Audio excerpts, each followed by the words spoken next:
அனைத்து உரிமை குரல் நண்பர்களுக்கும் வணக்கம். மீண்டும் சவுக்கு சங்கரை தொடர்ச்சியாக சிறைப்படுத்தும் முயற்சியில் திமுக கட்சி. இது குறித்த இந்த இடத்துல முழுமையாக பார்க்க போறோம், வாங்க பார்க்கலாம்.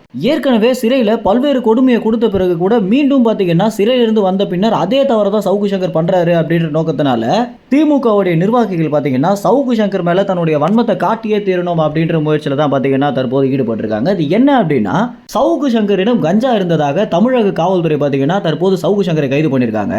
தமிழ்நாடை பொறுத்த வரைக்கும் தற்போது இந்த கஞ்சா வியாபாரம் அப்படின்றது ரொம்பவே அதிகரிச்சிருக்கு அப்படின்னு தான் சொல்லணும். இது குறித்து மூத்த பத்திரிகையாளர்கள், பெரிய பெரிய அரசியல் தலைவர்கள் என்ன சொல்றாங்க அப்படின்னா, இவ்வளவு கஞ்சா பறிமுதல் பண்றாங்க, ஆனா ஒருத்தரை கூட கைது பண்ண மாட்டாங்களே, இதற்கு பின்னணியில் என்ன இருக்கு அப்படின்னு பார்க்கும்போது தான் இதை விற்கிறதே அரசாங்கம் தான் அப்படின்னு நிறைய பேர் பார்த்தீங்கன்னா அரசாங்கத்து மேல பெரிய குற்றச்சாட்டு வச்சிருக்காங்க. உண்மையிலேயே முன்பு இருந்ததை விட தற்போது இந்த கஞ்சா வியாபாரம் அதிக அளவில் அதிகரிச்சிருக்கு அப்படின்னா இதற்கு பின்னணியில் நிறைய தலைவர்கள் இருக்காங்க அப்படின்றது இதுல இருந்து தெளிவாக தெரிய வருது.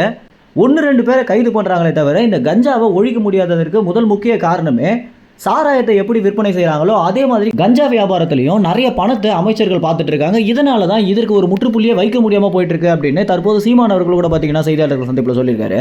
இந்த மாதிரி கஞ்சாவை வச்சதே காவல்துறை தான், ஆனால் சவுக்கு சங்கரை கைது பண்ணிட்டாங்க அப்படின்ற ஒரு விமர்சனம் தான் பார்த்தீங்கன்னா தற்போது போயிட்டு இருக்கு. சவுக்கு சங்கரை பொறுத்த வரைக்கும் திமுக கட்சியும் சீமானும் தான் அவருக்கு ஒரு எதிரி அப்படின்ற நோக்கத்தில் தான் பேசிட்டு இருக்காரு அப்படின்னு நம்ம அனைவருக்குமே தெரிஞ்சிருக்கும். இருந்தாலும் இந்த ஒரு விஷயம் அப்படின்றது சவுக்கு சங்கருக்கு செய்யக்கூடிய அநீதி அப்படின்னு தான் சொல்லி ஆகணும்.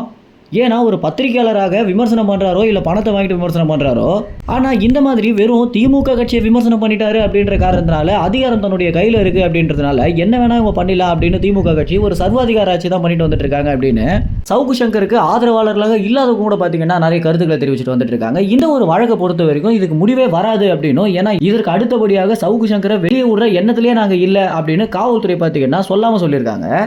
ஏன்னா சவுக்கு சங்கர் மேல எந்த மாதிரி ஒரு குற்றச்சாட்டு தள்ளியிருக்காங்க அப்படின்னா, இவர் கஞ்சா வியாபாரத்தை மல்டி லெவல் மார்க்கெட்டிங் மாதிரி பண்றாரு அப்படின்னும், இவரிடம் இருந்து நிறைய சப்ளையர்ஸ் போறாங்க அப்படின்னு காவல்துறை பார்த்தீங்கன்னா செய்தியாளர்களிடம் சொல்லியிருக்கிறது.